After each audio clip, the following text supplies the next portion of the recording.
Hi hello welcome back to my channel. ಕಲ್ ಮೇಲೆ ಏನು ಒಣಗಾಕಿದ್ದೀನಿ ಅಂದರೆ ಟೀ ಸೊಪ್ಪು ಮೊಟ್ಟೆ ಸಿಪ್ಪೆ ಪೌಡ್ರನ್ನ ನಾನು ಈ ರೀತಿ ವಾಶ್ ಮಾಡಿ ತೊಳೆದು ಒಣಗಿಸ್ಕೊತೀನಿ. ಇದನ್ನೇ ನಾನು ಗಿಡಗಳಿಗೆ ಯೂಸ್ ಮಾಡೋಂಥದ್ದು. ನೋಡಿ, ಅದನ್ನು ಪೌಡ್ರು ಮಾಡ್ಕೊಂಡಿದ್ದೀನಿ. ಎಕ್ಸೆಲ್ ಪೌಡ್ರು ಮತ್ತು ಟೀ ಪೌಡ್ರನ್ನ ಚೆನ್ನಾಗಿ ಮಿಕ್ಸ್ ಮಾಡ್ಕೊತಾ ಇದ್ದೀನಿ. ಏನಕ್ಕೆ ಅಂದರೆ ಇವತ್ತು ಸೇವಂತಿಗೆ ಗಿಡಗಳಿಗೆ ಸ್ವಲ್ಪ ಗೊಬ್ಬರ ಕೊಡೋಣ ಅಂದ್ಕೊಂಡಿದ್ದೆ. ಪ್ರತಿ ಸಾರಿ ಲಿಕ್ವಿಡ್ಗಳನ್ನೇ ಕೊಡ್ತಿದ್ನಲ್ಲ, ಅದಕ್ಕೆ ಸ್ವಲ್ಪ ಎಪ್ಸಮ್ ಸಾಲ್ಟ್ಸು ಕೂಡ ಹಾಕ್ಕೊಂಡು ಚೆನ್ನಾಗಿ ಮಿಕ್ಸ್ ಮಾಡ್ಕೊತಾ ಇದ್ದೀನಿ. ಈ ರೀತಿ ಮಿಕ್ಸ್ ಮಾಡಿಕೊಂಡು ನೋಡಿ, ನಾನು ಆಲ್ರೆಡಿ ಸೇವಂತಿಗೆ ಸಸಿ ಬುಡ ಎಲ್ಲ ಲೂಸ್ ಮಾಡಿದ್ದೀನಿ. ಹಾಗಾಗಿ ನಾನು ಆ ಮಣ್ಣಿಗೆ ಸ್ವಲ್ಪ ಮಣ್ಣೆಲ್ಲ ಈ ಥರ ಉದುರು ಮಾಡಿ ಸೈಡಿಗೆ ತೆಗೆದ್ಬಿಟ್ಟು ಸ್ವಲ್ಪನೇ ಅದನ್ನು ಕೊಡ್ತಾಯಿದ್ದೀನಿ. ಈ ರೀತಿ ಕೊಟ್ಟರೆ ನಮಗೆ ಹೂಗಳು ಜಾಸ್ತಿ ಬರುತ್ತೆ ಮತ್ತು ಗಿಡಗಳ ಚೆನ್ನಾಗಿ ಗ್ರೋತ್ ಆಗುತ್ತೆ. ನೋಡ್ತಾ ಇರ್ಬೋದು ನೀವು, ನಾನು ಪ್ರತಿಯೊಂದು ಗಿಡಕ್ಕೂ ಅಷ್ಟೇ ಇದೇ ರೀತಿಯೇ ನಾನು ಕೊಡೋ ಅಂಥದ್ದು. ನಾನು ಜಾಸ್ತಿ ಹೇಳಿದ್ದೀನಿ, ನಾನು ಎಲ್ಲ ವಿಡಿಯೋದಲ್ಲೂ ಜಾಸ್ತಿ ನಾನು ಕೆಮಿಕಲ್ ಯೂಸ್ ಮಾಡಲ್ಲ. ಆಮೇಲೆ ಕೆಲವೊಬ್ಬರು ಕೇಳಿದ್ರೆ, ನೀವು ಪಾಟಲ್ಲಿ ಸೇವಂತಿಗೆ ಗಿಡನ ಹಾಕಿದ್ದೀರಲ್ಲ, ಯಾವ ರೀತಿ ಪಾಟಿಂಗ್ ಮಿಕ್ಸ್ ಮಾಡಿದ್ದೀರಾ ಅಂತ. ನಾನು ಫಸ್ಟಿಗೆ ನಾನು ಗಿಡ ಸೆಟ್ ಮಾಡ್ಕೋಬೇಕು ಅಂದರೆ ಕೆಮ್ಮಣ್ಣು ಮತ್ತು ಹಸುವಿನ ಗೊಬ್ಬರ ಅಷ್ಟೇ ಹಾಕೋದು. ಅದೆರಡೂ ಹಾಕಿ ನಾನು ಸಸಿಗಳನ್ನ ಇಟ್ಕೊತೀನಿ. ನಾನು ಏನೇ ಇದ್ದರೂ ಆಮೇಲೆ ಗಿಡಗಳು ಚೆನ್ನಾಗಿ ಬಂದಮೇಲೆನೇ ನಾನು ಈ ರೀತಿ ಗೊಬ್ಬರಗಳನ್ನಾಗಲಿ ಲಿಕ್ವಿಡ್ಗಳನ್ನಾಗಲಿ ಕೊಡೋದು. ಮುಂಚೆನೇ ನಾನು ಪಾಟಿಂಗ್ ಮಿಕ್ಸ್ಗೆ ಅಂತ ಬೇರೆ ಏನೂ ಮಿಕ್ಸ್ ಮಾಡಲ್ಲ, ಬರೀ ಹಸುವಿನ ಗೊಬ್ಬರ ಮತ್ತು ಕೆಮ್ಮಣ್ಣು ಮಾತ್ರ ಮಿಕ್ಸ್ ಮಾಡೋದು. ಅದಕ್ಕೆ ನನ್ನ ಗಿಡಗಳು ಇಷ್ಟು ಚೆನ್ನಾಗಿ ಪಾಟಲ್ಲಿದೆ. ಮತ್ತು ಕೆಲವ್ರು ಏನು ಮಾಡ್ತಾರೆ ಅಂದರೆ, ಫಸ್ಟೇ ಸಣ್ಣ ಸಸಿಗೆನೇ ಬೇವಿನ ಹಿಂಡಿ, ಹೊಂಗೆ ಹಿಂಡಿ ಅದೆಲ್ಲ ಹಾಕ್ಬಿಟ್ಟು ರೀಪಾಟಿಂಗ್ ಮಾಡ್ಕೊತಾರೆ ಪಾಟಿಂಗ್ ಮಿಕ್ಸಿಗೆ ಬೆರೆಸಿ. ದಯವಿಟ್ಟು ಹಾಗೆಲ್ಲ ಮಾಡೋಕ್ಕೆ ಹೋಗಬೇಡ್ರಿ. ಏಕೆ ಅಂದರೆ ಬೇವಿನ ಹಿಂಡಿ ತುಂಬ ಕಹಿ ಇರುತ್ತೆ ಮತ್ತು ಹಾಗೆಯೇ ಅದು ಸ್ವಲ್ಪ ಹೀಟ್ ಅಂಶ ಇರುತ್ತೆ. ಹಂಗಾಗಿಯೇ ಸ್ಟಾರ್ಟಿಂಗಲ್ಲಿ ನೀವು ಪಾಟಿಂಗ್ ಮಿಕ್ಸಿಗೆ ಬೆರೆಸ್ಬೇಕು ಅಂತ ಅಂದರೆ ಬರೀ ಕೆಮ್ಮಣ್ಣು ಮತ್ತು ಹಸುವಿನ ಗೊಬ್ಬರ ಮಿಕ್ಸ್ ಮಾಡಿಕೊಂಡು ನೀವು ಪಾಟಿಂಗ್ ಮಿಕ್ಸ್ ಮಾಡಿ ಗಿಡ ಸ್ವಲ್ಪ ಚೆನ್ನಾಗಿ ಬಂದಮೇಲೆ ಬೇಕಂದರೆ ಅದಕ್ಕೆ ಸ್ವಲ್ಪ ಎಪ್ಸಮ್ ಸಾಲ್ಟು, ಬೇವಿನ ಹಿಂಡಿ ಮಿಕ್ಸ್ ಮಾಡಿ ಒಂದು ರೀತಿ ಲಿಕ್ವಿಡ್ ಥರನೋ ಅಥವಾ ಗೊಬ್ಬರ ರೂಪಲ್ಲೋ ಕೊಡ್ಬೋದು.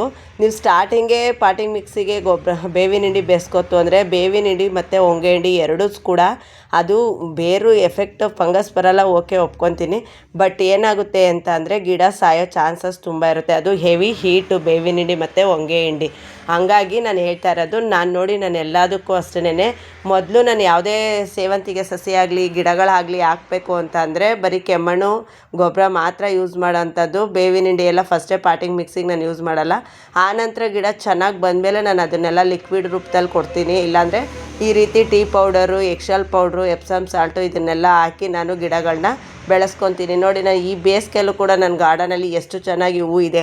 ಮತ್ತು ಪಾಟಲ್ಲಾಗ್ಬೋದು, ಪಾಟಲ್ಲೇ ಗಿಡಗಳು ನೋಡಿ, ನೀವೇ ನೋಡ್ತಾ ಇದ್ದೀರಿ ಎಷ್ಟು ಚೆನ್ನಾಗಿ ಇದೆ ಅಂತ. ಅಷ್ಟು ನೀಟಾಗಿ ಬರಬೇಕು ಅಂದರೆ ನೀವು ಪಾಟಿಂಗ್ ಮಿಕ್ಸಿಗೆ ಮೊದಲೇ ಏನೆಲ್ಲ ಬೆರೆಸ್ಕೊಬಾರ್ದು, ಬರೀ ಕೆಮ್ಮಣ್ಣು ಗೊಬ್ಬರ ಮಾತ್ರ. ನಾನು ಪದೇ ಹೇಳ್ತಾ ಇದ್ದೀನಿ ಅಂತಂದರೆ ಕೆಲವರು ಕೇಳಿದ್ದೀರಾ ಏನು ಹಾಕ್ತೀರಾ ನೀವು ಅಂತ. ನಾನು ಹಂಗಾಗಿ ಹೇಳ್ತಾ ಇದ್ದೀನಿ ಅಷ್ಟೇ. ನೋಡಿ, ನನ್ನ ಗಾರ್ಡನಲ್ಲಿ ಗಿಡಗಳು ಎಷ್ಟು ಹಸ್ರುಗಿವೆ ಮತ್ತು ಮೊಗ್ಗುಗಳು ಕೂಡ ಆಗಿದೆ, ಹೂ ಕೂಡ ಇದೆ, ಐರ್ಗಳು ನೋಡಿ ಎಷ್ಟೊಂದಿದೆ. ನಾನು ಯಾವುದೇ ಗಿಡಕ್ಕೆ ಗೊಬ್ಬರ ಕೊಡಬೇಕಾದ್ರೂ ಅಷ್ಟೇ ಮಣ್ಣು ಮತ್ತು ಲೂಸ್ ಆಗಿರಬೇಕು, ಲೂಸ್ ಮಾಡಿಕೊಂಡೇ ಕೊಡಬೇಕು. ಆಮೇಲೆ ಸಂಜೆ ಟೈಮಲ್ಲಿ ಗೊಬ್ಬರ ಆಗಲಿ ಲಿಕ್ವಿಡ್ಗಳಾಗಲಿ ಕೊಡೋದ್ರಿಂದ ಗಿಡಗಳ ಗ್ರೋತು ಚೆನ್ನಾಗಿರುತ್ತೆ. ಹಂಗಾಗಿ ಹೇಳ್ತಾ ಇದ್ದೀನಿ, ನಾನು ಪಾಟಿಂಗ್ ಮಿಕ್ಸ್ ಮಾತ್ರ ಬರೀ ಸ್ಟಾರ್ಟಿಂಗು ಯಾವುದೇ ಕುರಿ ಗೊಬ್ಬರ ಅಂಥದ್ದು ಯಾವುದು ಯೂಸ್ ಮಾಡಲ್ಲ. ಕೆಮ್ಮಣ್ಣು, ಹಸುವಿನ ಗೊಬ್ಬರನೇ ಯೂಸ್ ಮಾಡಿಕೊಂಡು ನಾನು ಗಿಡಗಳನ್ನ ಹಾಕಿರೋವಂಥದ್ದು. ನೋಡಿ, ನಾನು ಪಾಟಿಗೆ ಹಾಕ್ತಾ ಇರೋದು ಅಷ್ಟೇ ತೋರಿಸ್ತಾ ಇದ್ದೀನಿ ನಿಮಗೆ ವಿಡಿಯೋದಲ್ಲಿ. ನೋಡ್ತಾ ಇರ್ಬೋದು ನನ್ನ ಪಾಟಲ್ಲಿ ಒಂದೊಂದು ಗಿಡದಲ್ಲಿ ಯಾವ ರೀತಿ ಗಿಡಗಳಿವೆ ಅಂತ. ಈ ಬೇಸಿಗೆ ಟೈಮಲ್ಲಿ ಇಷ್ಟು ಚೆನ್ನಾಗಿ ಗಿಡಗಳನ್ನ ಇಟ್ಕೊಂಡಿದ್ದೀನಿ ಅಂದರೆ ಅದಕ್ಕೆ ಕಾರಣವೇ ಕೆಮ್ಮಣ್ಣು ಮತ್ತು ಗೊಬ್ಬರ ಯೂಸ್ ಮಾಡಿರೋದ್ರಿಂದ. ಮತ್ತು ನೀವು ಹೇಳ್ತೀರಲ್ಲ, ನನ್ನ ಹತ್ರ ಗಿಡ ಬರಲ್ಲ, ಸತ್ತೋಗುತ್ತೆ. ನೋಡಿ, ನಾನು ಕೂಡ ಪಾಟಲ್ಲೇ ಬೆಳೆಸ್ತಾ ಇರೋದು, ನೆಲದಲ್ಲೂ ಬೆಳೆಸಿದ್ದೀನಿ, ಗ್ರೋ ಬ್ಯಾಗಲ್ಲೂ ಬೆಳೆಸಿದ್ದೀನಿ, ಪ್ರತಿಯೊಂದೂ ನಿಮಗೆ ತೋರಿಸ್ತಾನೆ ಇದ್ದೀನಿ. ಎಲ್ಲ ಥರನೂ ಬೆಳೆಸಿ ತೋರಿಸಿದ್ರೂ ಗಿಡ ಬರಲ್ಲ ಅಂತೀರ. ನೋಡಿ, ಈ ಥರ ಬೆಳೆಸ್ಕೊಬೇಕು ಸ್ಟಾರ್ಟಿಂಗೆ. ಆಮೇಲೆ ಕೆಲವರು ಹೊಸಬ್ರಾಗಿದ್ದರೆ ದಯವಿಟ್ಟು ಈ ಕಾಂಪೋಸ್ಟ್ ಹಾಕೋದು, ಹಸೆ ಎಲೆಲ್ಲ ಹಾಕಿ ರೀಪಾಟ್ ಮಾಡೋಕ್ಕೆ ಹೋಗಬೇಡಿ. ಯಾಕೆಂದರೆ ಅದು ನಿಮಗಿನ್ನೂ ಅನುಭವನೇ ಆಗಿರಲ್ಲ. ಅದ್ರ ಮೇಲೆ ಜಾಸ್ತಿ ಮಣ್ಣೆಲ್ಲ ಹಾಕಿ ಗಿಡ ರೀಪಾಟ್ ಮಾಡಬೇಕು, ಅದೆಲ್ಲ ಗೊತ್ತಿರಲ್ಲ. ಆದರೂ ಆ ಥರ ಯಾರೋ ವಿಡಿಯೋ ನೋಡ್ಬಿಟ್ಟು ಹಾಕ್ಬಿಟ್ಟು ಮಾಡಿಬಿಡ್ತೀರಾ, ಗಿಡ ಸತ್ತೋಗುತ್ತೆ ಅಂತೀರಾ. ದಯವಿಟ್ಟು ಯಾರೂ ಹಾಗೆ ಮಾಡೋಕ್ಕೆ ಹೋಗಬೇಡಿ. ಗಿಡಗಳನ್ನ ಬೆಳೆಸ್ಕೋಬೇಕು ಅಂದರೆ ಫಸ್ಟು ಸ್ವಲ್ಪ ಕೆಮ್ಮಣ್ಣು ಮತ್ತು ಗೊಬ್ಬರ ಹಾಕಿ ಗಿಡಗಳನ್ನ ಹಾಕ್ಕೊಳ್ಳಿ. ನೀವು ಆನಂತರ ಯಾವುದೇ ಗೊಬ್ಬರ ಕೊಟ್ಟರು ಗಿಡಗಳು ಚೆನ್ನಾಗಿ ಹೊಂದ್ಕೊಳ್ಳುತ್ತೆ. ಅದಕ್ಕೂ ಮುಂಚೆನೇ ನೀವು ಯಾವುದ್ಯಾವುದೋ ಕೆಮಿಕಲ್ ಗೊಬ್ಬರ ಅದೆಲ್ಲ ಯೂಸ್ ಮಾಡಿ ಗಿಡಗಳನ್ನ ಹಾಳು ಮಾಡ್ಕೋಬೇಡಿ. ನೋಡಿ, ನನ್ನ ಗಿಡ ಏನೂ ಹಾಳಾಗಿಲ್ಲ, ಎಲ್ಲ ಚೆನ್ನಾಗೇ ಇದೆ. ನೋಡಿ, ನಿಮ್ಮ ಮುಂದೆನೇ ತಾನೇ ನನ್ನ ಗಿಡಗಳಿಗೆ ಗೊಬ್ಬರ ಕೊಡ್ತಾ ಇರೋಂಥದ್ದು. ಅದರಲ್ಲಿ ಬೇರೆ ಏನಾದರೂ ವ್ಯತ್ಯಾಸ ಇದೆಯಾ? ನನ್ನ ಗಾರ್ಡನ್ ನೀವು ಪ್ರತಿ ಸಲ ನನ್ನ ವೀಡಿಯೋ ನೋಡೇ ಇರ್ತೀರಾ. ನನ್ನ ವೀಡಿಯೋದಲ್ಲಿ ಯಾವುದಾದ್ರೂ ಒಂದು ಗಿಡ ಹಾಳಾಗಿರೋ, ನಾನು ಯಾವ ಪಾಟಲ್ಲಿ ಯಾವ ಗಿಡ ಇಟ್ಟಿರ್ತೀನೋ ಅದೇ ಗಿಡನೇ ನಿಮಗೆ ವೀಡಿಯೋದಲ್ಲಿ ತೋರಿಸ್ತಾ ಇರ್ತೀನಿ. ಚೇಂಜಸ್ ಮಾಡಿ ಯಾವುದು ತೋರಿಸ್ತಾ ಇರಲ್ಲ, ಇಲ್ಲಿದ್ದು ಅಲ್ಲಿಗೆ ಅಲ್ಲಿದ್ದು ಇಲ್ಲಿಗೆ ಆ ಥರ ಯಾವುದೂ ತೋರಿಸಿರಲ್ಲ. ನೋಡಿ ನಾನು ಮೊನ್ನೆ ಹಾಕಿರೋ ಗಿಡಗಳು ಎಷ್ಟು ಚೆನ್ನಾಗಿ ಸೆಟ್ ಆಗಿದೆ. ಅದರಲ್ಲೂ ಪಾಪ ಕೆಲವರು ಸೇವಂತಿಗೆ ಸಸಿ ಇದೆಯಾಕ ಅಂತ ಫೋನ್ ಮಾಡ್ತಾರೆ. ಅವರಿಗೆ ಅದರಲ್ಲೂ ದಾವಣಗೆರೆ ವಿಜಯಮ್ಮ ಅವರು 2 ಸೆಟ್ ಗಿಡ ಕೊಡಿ ಅಂತ ಕೇಳಿದ್ದಾರೆ. ಅವರಿಗೆ ನಾನು 1 ಮಂತ್ ಟೈಮ್ ತೊಗೊಂಡಿದ್ದೆ. ಇವಾಗ ಒಂದು 20 ಡೇಸ್ ಆಗಿದೆ. ಇನ್ನು 10 ಡೇಸ್ ಆದಮೇಲೆ ನೆಕ್ಸ್ಟ್ ವೀಕ್ ಅವರಿಗೆ ಗಿಡ ಕೊರಿಯರ್ ಮಾಡ್ತೀನಿ ಅಂತ ಹೇಳಿದ್ದೀನಿ. ನೋಡಿ ಅವ್ರ ಪ್ಲ್ಯಾಂಟ್ಸ್ ಎಲ್ಲ ನಾನು ಅಲ್ಲಿ ರೆಡಿ ಮಾಡಿ ಇಟ್ಟಿದ್ದೀನಿ. ನೋಡಿ ನನ್ನ ಪಾಟಲ್ಲಿ ಇದೆಲ್ಲ ಬಂದು ಶಾಂತಕೃಷಿಕ್ ಅವ್ರು ಕೊಟ್ಟಿದ್ರಲ್ಲೇ ಎಷ್ಟು ಚೆನ್ನಾಗಿ ಐರ್ಗಳು ಬರ್ತಾ ಇದೆ, ತೋರಿಸ್ತಾ ಇದ್ದೀನಿ ನೋಡಿ. ಅವ್ರು ಕೊಟ್ಟಿದ್ದು ಇಷ್ಟಿಷ್ಟೇ ಗಿಡ, ಅದರಲ್ಲೇನು ಐರ್ ಬಂದಿರಲಿಲ್ಲ. ಆದರೂ ನೋಡಿ ನಾನು ಎಷ್ಟು ಚೆನ್ನಾಗಿ ಬೆಳೆಸ್ಕೊಂಡಿದ್ದೀನಿ. ಯಾವುದೇ ಗಿಡನೂ ಆದರೂ ಅಷ್ಟೇ ಫಸ್ಟು ಕೆಮ್ಮಣ್ಣು ಗೊಬ್ಬರ ಯೂಸ್ ಮಾಡಿಬಿಟ್ಟು ಗಿಡಗಳು ಹಾಕ್ಕೊಬೇಕು. ಬೇರೆ ಯಾವುದೇ ಗೊಬ್ಬರ ಯೂಸ್ ಮಾಡಬೇಡಿ. ಒತ್ತಿ ಹೇಳ್ತಾ ಇದ್ದೀನಿ ಅಂತ ಅಂದರೆ ನೀವು ಗಿಡನ ಹಾಳು ಮಾಡ್ಕೊಳ್ಳೋ ಚಾನ್ಸಸ್ ತುಂಬ ಇರೋದ್ರಿಂದ ಸ್ವಲ್ಪ ಯೋಚನೆ ಮಾಡಿ ಗಿಡಗಳನ್ನ ಹಾಕ್ಕೊಳ್ಳಿ. ತಾಳ್ಮೆ ಇರಬೇಕು ಅಷ್ಟೇ ಗಿಡ ಬೆಳೆಸೋದಕ್ಕೆ. ನೋಡಿ ಅವ್ರು ಕೊಟ್ಟಿರೋ ಇದರಲ್ಲಿ ನಾನು ಐರ್ನೆಲ್ಲ ನೋಡಿಕೊಂಡು ಗೊಬ್ಬರ ಹಾಕ್ತಾಯಿದ್ದೀನಿ. ನೋಡಿ ಇದು ನಾನು ಹೇಳಿದ್ನಲ್ಲ ಸುಮ್ಮನೆ ಮೇಲ್ಗಡೆ ಕಟಿಂಗ್ ಇಟ್ಟಿದೆ ಅಂತ. ನೋಡಿ ಆ ಬೇಷನಲ್ಲೇ ಎಷ್ಟು ಚೆನ್ನಾಗಿ ಬಂದಿದೆ.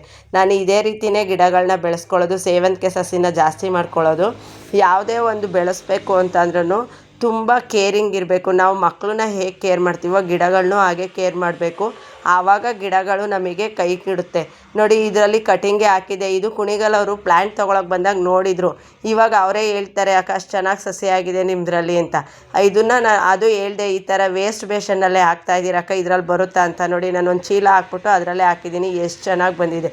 ಅದಕ್ಕೂ ಅಷ್ಟೇ ನಾನು ಕೆಮ್ಮಣ್ಣು ಗೊಬ್ಬರನೇ ಹಾಕಿರೋದು.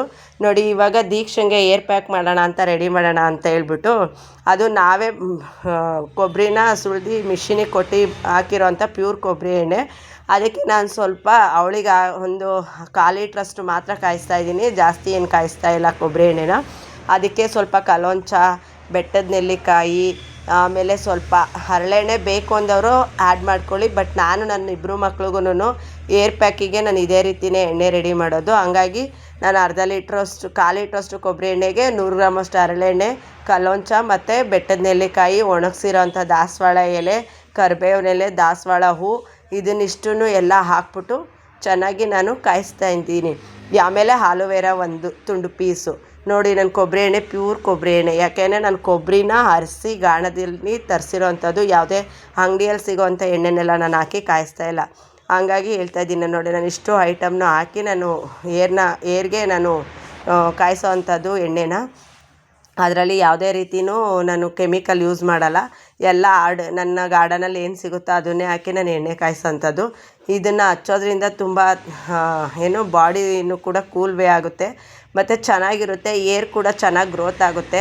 ನಾನು ಪ್ರತಿ ಸರಿನೂ ಫ್ರೆಶ್ಶಾಗೆ ಎಣ್ಣೆ ಕಾಯಿಸೋ ಅಂಥದ್ದು. ನಾನು 1/4 ಲೀಟ್ರು 1 ಟೈಮ್ ಕಾಯಿಸ್ತು ಅಂದರೆ ಮತ್ತೆ 1/4 ಲೀಟ್ರು 1 ತಿಂಗ್ಳಿಗೆ ಒಂದು ಸಲ ಕಾಯಿಸ್ಕೊತೀನಿ. ಇಬ್ಬರಿಗೂ ನಾನು ಇದೇ ರೀತಿಯೇ ಕಾಯಿಸಿ, ಅದು ನೋಡಿ ಯಾವ ಥರ ಬರ್ತಿದೆ ಎಣ್ಣೆ ಅಂತ. ಈ ಥರ ಕಾಯಬೇಕು ಚೆನ್ನಾಗಿ. ಎಣ್ಣೆ ಕಾಯ್ದಷ್ಟು ತುಂಬ ನೋಡಿ ಈ ರೀತಿ ನೊರೆ ಬರುತ್ತಲ್ಲ, ಈ ರೀತಿ ಚೆನ್ನಾಗಿ ಎಣ್ಣೆ ಕಾಯಬೇಕು. ಆವಾಗ ಎಣ್ಣೆ ತುಂಬ ಚೆನ್ನಾಗಿ ಕಾಯುತ್ತೆ ಮತ್ತು ಅದು ಸ್ಮೆಲ್ ಕೂಡ ತುಂಬ ಚೆನ್ನಾಗಿರುತ್ತೆ. ನಾನು ಇದೇ ರೀತಿಯೇ ಕಾಯಿಸೋದು. ನಾನೇನು ಜಾಸ್ತಿ ಎಲ್ಲ ಕಾಯಿಸಿಟ್ಕೊಳ್ಳಲ್ಲ. ಒಂದು ಸಲಿಗೆ 1/4 ಲೀಟ್ರಷ್ಟು ಎಣ್ಣೆ ಮಾತ್ರ ನಾನು ಕಾಯಿಸೋದು. ನಾನು ಹರಳೆಣ್ಣೆನೂ ಕೂಡ ಮಿಕ್ಸ್ ಮಾಡಿದ್ದೀನಿ. ಯಾರಾದರೂ ಬೇಕು ಅಂದರೆ ಯೂಸ್ ಮಾಡ್ಕೊಳ್ಳಿ, ಯೂಸ್ ಮಾಡಲ್ಲ ಅನ್ನೋರು ಬರೀ ಕೊಬ್ಬರಿ ಎಣ್ಣೆನೇ ಈ ರೀತಿ ಕಾಯಿಸ್ಕೊಳ್ಳಿ. ಈ ರೀತಿ ನೊರೆ ಬರೋವರೆಗೂ ತುಂಬ ಚೆನ್ನಾಗಿ ಎಣ್ಣೆನ ಲೋ ಫ್ಲೇಮಲ್ಲಿ ಇಟ್ಕೊಂಡು ಕಾಯಿಸ್ಬೇಕು. ಆವಾಗ ಎಣ್ಣೆ ತುಂಬ ಚೆನ್ನಾಗಿರುತ್ತೆ.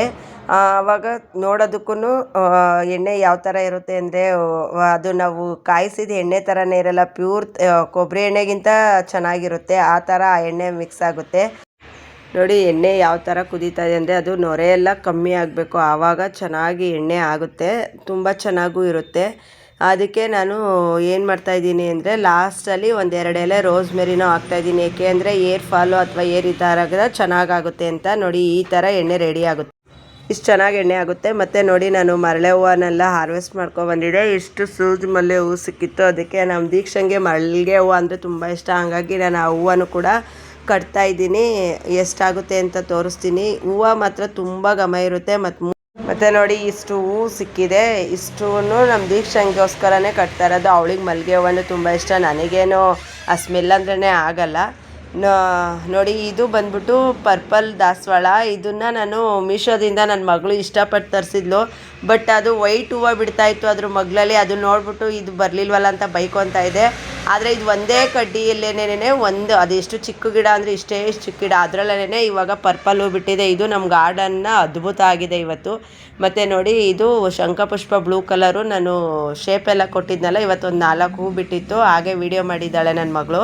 ತುಂಬ ಚೆನ್ನಾಗಿ ಹೂ ಬಿಡುತ್ತೆ. ಇದು ನೋಡೋಕ್ಕೂ ಚೆನ್ನಾಗಿರುತ್ತೆ ಮತ್ತು ಅದರಲ್ಲಿ ಟೀ ಮಾಡ್ಕೊಂಡು ಕುಡಿಯೋದ್ರಿಂದನೂ ಹೆಲ್ತ್ ಬೆನಿಫಿಟ್ಸ್ ತುಂಬಾ ಇದೆ. ಹಂಗಾಗಿ ಅದು ಒಂದು ಗಿಡ ಹಾಕಿದ್ದೀನಿ. ನೋಡಿ ಇದು ಡೈರಿಯಾ. ನಾನು ರಿಯಲಾಗೇ ಹೇಳ್ತಾ ಇದ್ದೀನಿ, ನನ್ನ ಗಾರ್ಡನಲ್ಲಿ ಯಾವಾಗಲೂ ಇರುತ್ತೆ ಅಂತ. ನೋಡಿ ಇವಾಗ ಅಷ್ಟು ಹೂ ಬಿಟ್ಟಿದೆ. ನೋಡಿ ಇದು ಇವತ್ತು ಒಂದು 5 ಪ್ಯಾಕಿಂಗ್ ಇತ್ತು. ಅದು ನೆನ್ನೆ ಕೊರಿಯರ್ ಮಾಡೋಕ್ಕಾಗಲಿಲ್ಲ, ಅದಕ್ಕೆ ಇವತ್ತು ಕೊರಿಯರ್ ಮಾಡೋಕ್ಕೆ ಅಂತ ಪ್ಯಾಕಿಂಗ್ ಮಾಡಿದ್ದೀನಿ. ಇದು ಇವತ್ತಿನ ವಿಡಿಯೋ ಆಗಿದೆ. ಈ ವಿಡಿಯೋ ನಿಮಗೆ ಸ್ವಲ್ಪನಾದರೂ ಉಪಯೋಗ ಆದರೆ ಶೇರ್ ಮಾಡಿ, ಕಮೆಂಟ್ ಮಾಡಿ, ಲೈಕ್ ಮಾಡಿ. Thank you for watching.